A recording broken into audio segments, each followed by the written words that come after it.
अगर मैं आपसे कहूं कि क्या कभी सोचा है कि एक फोटो से कभी पूरे देश का नक्शा बदला जा सकता है? अरे ट्रंप ने भारत का बदल दिया है और कह दिया है कि भारत के पीओके को अगर पाकिस्तान तुमने हाथ लगाया ना तो हाथ तोड़कर डाल देंगे तुम्हारे। अब कहां, वो आप डिसाइड करिएगा। लेकिन ट्रंप ने आखिरकार क्या कहा और एक फोटो से कैसे पूरा का पूरा रूप और रेखा बदल दिया, आइए देखते हैं कि भारत कैसे पीओके का हो गया। अरे केवल पीओके ही नहीं बल्कि चाइना जो भारत के अक्साई चीन पर कब्जा करके बैठा हुआ है, उसको भी ट्रंप ने केवल एक चुटकी में बता दिया कि सुन लो दुनिया, ये जो दोनों एरिया भारत के दूसरे लोग कब्जा करके बैठे हैं ना, वो दूसरे का नहीं, भारत का है। आइए देखते हैं कि आखिरकार पूरा का पूरा ये मुद्दा क्या है और जो अमेरिका ने अभी एक पोस्ट किया है उस पोस्ट का मतलब क्या है। लेकिन बहुत से लोग सोच रहे थे कि यार अभी जो अमेरिका है और जो ट्रंप है वो पाकिस्तान की ओर काफी ज्यादा झुकाव कर रहे हैं, काफी ज्यादा झुक रहे हैं। और आपको पता भी होना चाहिए कि आसिम मुनीर और जो शहबाज शरीफ है, ये दो के दोनों ट्रंप से मिलने भी गए थे। और ये जो आसिम मुनीरवा है, एक तो यहाँ पर बक्सा लाया था जिसके अंदर कीमती पत्थर रखे थे और वो कीमती पत्थर ट्रंप को दिखा रहा था कि ट्रंप देखिए पाकिस्तान के अंदर कितने कीमती कीमती पत्थर हैं। फिर उसके बाद अमीर लोगों से हाथ मिलाने का बहाना भी मिल गया शहबाज शरीफ को और आसिम मुनीर को। फिर उसके बाद आपने देखा भी होगा कि जो आसिम मुनीर जो कि पाकिस्तान का चीफ है आर्मी का, उसको डिनर करने का भी मौका मिल गया। मतलब एक दिन अच्छा अच्छा खाना भी मिल चुका था। तो पाकिस्तान के लोग सोचे कि अरे ट्रंप यार खाना खिलाया है आसिम मुनीर को, कितना पाकिस्तान को मानने लगा है। अरे उसको पता था कि तुम भिखारी हो, तुम खाना खा नहीं आए होगे, तो कम से कम यहाँ तुम्हें खिला दें। आज पता चल गया कि आखिरकार ट्रंप की अंदर से सोच क्या थी पाकिस्तान के खिलाफ और भारत के खिलाफ। अभी तक आप और हम कह रहे थे ना, हम भी कह रहे थे, आप भी कह रहे थे कि ट्रंप पाकिस्तान की ओर ज्यादा झुकाव रख रहा है, ट्रंप जो है वो ऑपरेशन सिंदूर में पाकिस्तान का साथ दिया।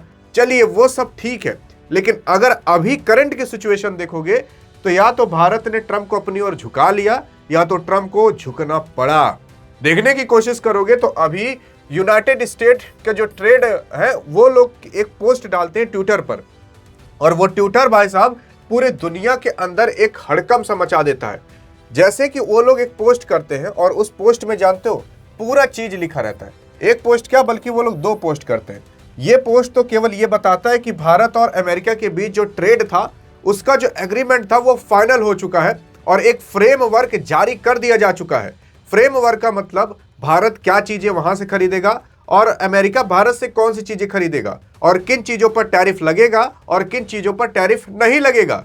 जैसे कि यहां पर बताया गया है कि जो भारत है वो अमेरिका से 5 साल के अंदर लगभग $500 बिलियन का सामान खरीदेगा, जो कि सुनने में एकदम इम्पॉसिबल लगता है। आप सोच रहे हो कि अरे यार ये तो सारा सही जा रहा था, कैसे आप इम्पॉसिबल बोल रहे हो। असल में भारत अभी भी इतना नहीं खरीदा करता है। असल में भारत और अमेरिका के बीच इतना ट्रेड होता है, 100 बिलियन से ज्यादा होता है एक साल के अंदर। लेकिन अगर कहो कि भारत ही 500 बिलियन 5 साल के अंदर खरीद ले, यानी कि हर साल लगभग $100 बिलियन, तो ये बहुत मुश्किल है। इतना तो भारत चाइना से भी नहीं खरीदा करता जितना आप अमेरिका से कह दे रहे हो खरीदने के लिए।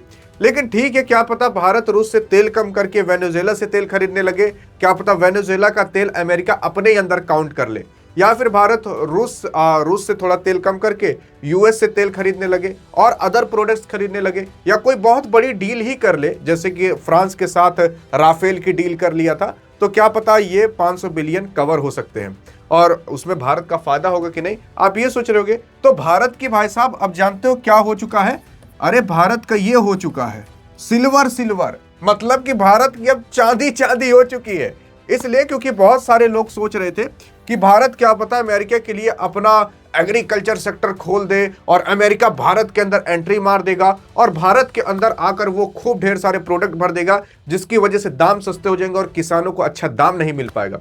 लेकिन ऐसा कुछ भी नहीं हुआ है। असल में भारत ने एग्रीकल्चर सेक्टर अमेरिका के लिए खोला है, लेकिन कुछ चुनिंदा ही चीजों के लिए, जैसे अखरोट, बादाम, सोयाबीन ऑयल और थोड़े बहुत अन्य चीजों के लिए, और बाकी किसी चीज के लिए नहीं खोला। न डेयरी के लिए खोला है, डेयरी का मतलब वही दूध, पनीर, मक्खन और बाकी अन्य चीजें, और ना तो जो चावल, गेहूं, मक्का, ये जो रोजमर्रा की जिंदगी में किसान के आता है, जो भारत के अंदर नॉर्मली बोए जाते हैं, उन सब के लिए भारत ने मार्केट बिल्कुल भी नहीं खोला है।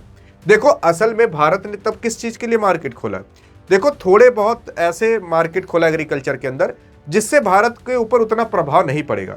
और मार्केट जैसे मशीनरी के लिए खोल दिया है। भारत को अभी हैवी मशीन की जरूरत है ताकि भारत आगे बढ़े, इस वजह से मशीन, एआई और बाकी अन्य चीजों के लिए मार्केट खोला है। और यही सुनकर तो अमेरिका खुश हो गया है, क्योंकि अमेरिका को यार ये टेक्नोलॉजी चीजें बेचना है, क्योंकि वहां पर बहुत ज्यादा है। तो भारत के अंदर भी टेक्नोलॉजी आ जाएगी, वो भी बहुत सस्ते दाम में, और प्लस भारत इनके यहाँ भी बहुत सारी चीजें बेच देगा, जैसे लेदर कपड़ा और बाकी अन्य चीजें और दवाई ववाई। तो भारत का भी फायदा, उनका भी फायदा। तो चांदी इसमें दोनों का है, लेकिन भारत का ज्यादा फायदा है। लेकिन बात तो पीओके की हो रही थी ना, तो देखिए भाई साहब पीओके कैसे भारत में आ सकता है। अब जैसे कि भारत के ऊपर अभी 25% का टैरिफ लगाया गया था, उससे पहले पाकिस्तान के ऊपर 19% का था, बांग्लादेश के ऊपर 20%, श्रीलंका के ऊपर 20% टैरिफ था। लेकिन अब भारत के ऊपर यही टैरिफ कम करके केवल 18% का कर दिया जा चुका है।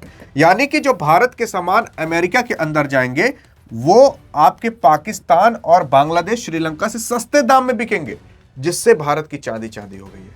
हाँ, क्योंकि पहले 25% था, अब वही 18% का कर दिया जा चुका है, और इस वजह से भारत की चांदी है। और अब जो आपका अमेरिका है वो मजबूर हो चुका है कि भारत का वो साथ दे, क्योंकि भारत अगर इतने सारे प्रोडक्ट बेचेगा अमेरिका के अंदर तो तभी तो अमेरिका चल पाएगा, नहीं तो अमेरिका के अंदर इतनी महंगाई बढ़ जाएगी कि वो चल नहीं पाएगा। और दूसरी चीज, मान लेते हैं कि अगर अमेरिका भारत से सामान नहीं लेता तो पाकिस्तान अगर देता है तो उतनी अच्छी क्वालिटी नहीं दे पाएगा। बांग्लादेश क्या ही दे पाएगा, केवल इसके यहाँ कपड़ा ही बनता है और कपड़े पर ही पूरा बांग्लादेश चलता है, और तो इसके पास कुछ है नहीं। भारत के पास ही ऐसी हर चीज है जो कि दे सकता है, और वहां वो देश, उस देश को भी तो चलाने के लिए सामान की जरूरत है ना।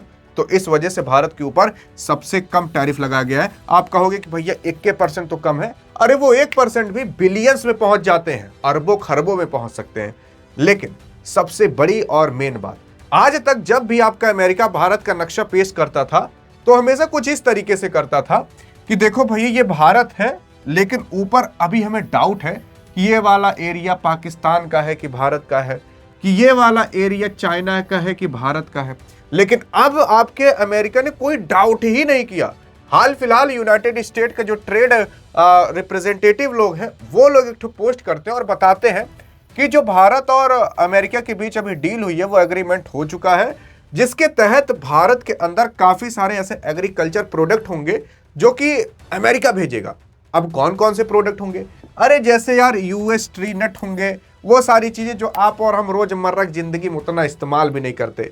आप और हमें क्या है, दाल भात मीजे सरपेट दिए, उस पर भारत कोई टैरिफ वैरिफ नहीं हटाया है, उतना ही टैरिफ लगेगा। लेकिन वो सारी चीजें लगाए जैसे अमीर लोग जो खाते होते हैं, ट्री नट रूनट पतन का होता है, वही सब पे हटाया है।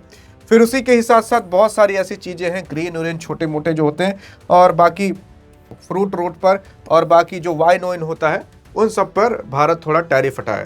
तो अमेरिका दिखा रहा है कि देखो यहाँ से आएगा, यहाँ से हम भेजा करेंगे, यहाँ से भेजा करेंगे, मतलब चारों दिशाओं से प्रोडक्ट भारत के अंदर जाएंगे। इससे अमेरिका को फायदा है, क्योंकि अमेरिका के अंदर ये सारी चीजें आराम से हो जाती हैं, भारत के अंदर ये सारी चीजें आराम से नहीं होती। तो भारत को इन सब की जरूरत थी तो भारत मंगा लेगा, सस्ते में मंगा लेगा, तो भारत के अंदर आप और हमें भी खाने को मिल जाएगा। और दूसरी चीज, भारत जो है वो चावल, गेहूं, दाल, मक्का, माजरा, ये जो सारी चीजें होता था जो आप और हम बोकर बेचा करते थे, उन सब पर टैरिफ नहीं हटाया। उस पर चिंता मत करिएगा, वो उतने में ही बिकेगा, क्या पता और महंगे में बिके, आप और हम किसान जैसे लोगों को फायदा ही होगा। लेकिन यहां पर जब भारत का नक्शा पेश किया ना, तो इस नक्शे के अंदर ना तो कोई लाइन ऑफ कंट्रोल बनाया, ना तो एक्साइज चीन का कोई लाइन बनाया। पहले जब अमेरिका बनाया करता था तो यहां पर एक डाउट पैदा कर देता था कि भैया ये वाला एरिया किसका है, ये वाला एरिया किसका है। आपका अमेरिका भी डाउट में रहता था। लेकिन इस बार अमेरिका बिल्कुल भी डाउट में नहीं है, और उसने जब ये नक्शा पेश किया तो पूरा का पूरा ये वाला एरिया भारत को ही दिया। और इतना करना अमेरिका के लिए जान जी बहुत बड़ी बात है। आप सोचोगे क्या पता वैसे ही कर दिया हो, भाई साहब ऐसे नहीं कर दिया जाता, नॉर्मली नहीं कर दिया जाता।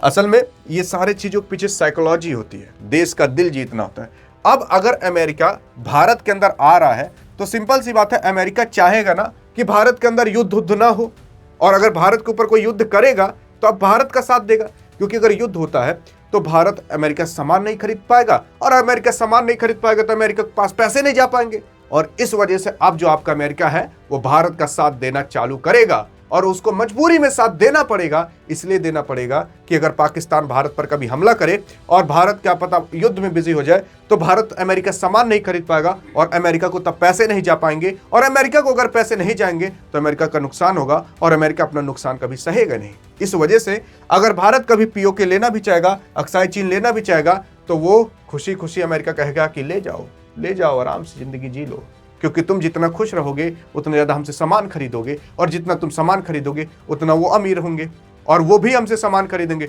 उतना हम भी अमीर होंगे। तो दोनों का चांदी चांदी हो गया ना। और यहां पर मैंने आपको कई सारी वीडियो में भी बताया था यार कि अब भारत जल्द ही पीओके लेने वाला है, और आज देखिए अमेरिका ने खुद ये नक्शा जारी कर दिया कि भारत का ही पीओके है, और इधर अक्साई चीन भी भारत का ही है। कहीं कोई डाउट ही नहीं पैदा किया। पहले ऐसा नहीं करता था अमेरिका, पहले दिखा देता था कि ये वाला इतना एरिया पीओके है, ये वाला अक्साई चीन है। इस बार कुछ नहीं किया। क्या लगता है कि अब भारत को कोई रोक पाएगा? ना तो भारत कहीं क्रिकेट में रुक रहा है, ना भारत ट्रेड में रुक रहा है। इधर यूरोप से डील कर लिया, उधर मलेशिया पहुंच चुके हैं आपके मोदी साहब, उधर अमेरिका से भी डील कर चुका है, रूस से तेल खरीद ही रहा है, कह चुका है कि आपसे भी तेल खरीदेंगे, रूस से भी तेल खरीदेंगे। और भारत अगर दोनों जगह से तेल खरीदने लगा तो भारत के अंदर तेल के भी दाम सस्ते हो सकते हैं। बोनस पॉइंट मैंने आपको बता दिया, क्योंकि तेल का भरमार भारत के अंदर ज्यादा हो जाएगा। जो चीज ज्यादा होता है उसका दाम कम हो जाता है। अधिक जानकारी चाहिए तो इस वीडियो में मिलते हैं। बाकी क्या लगता है किस तारीख को भारत पीओके लेगा, बताइएगा जरूर। तब तक के लिए जय हिंद, जय भारत।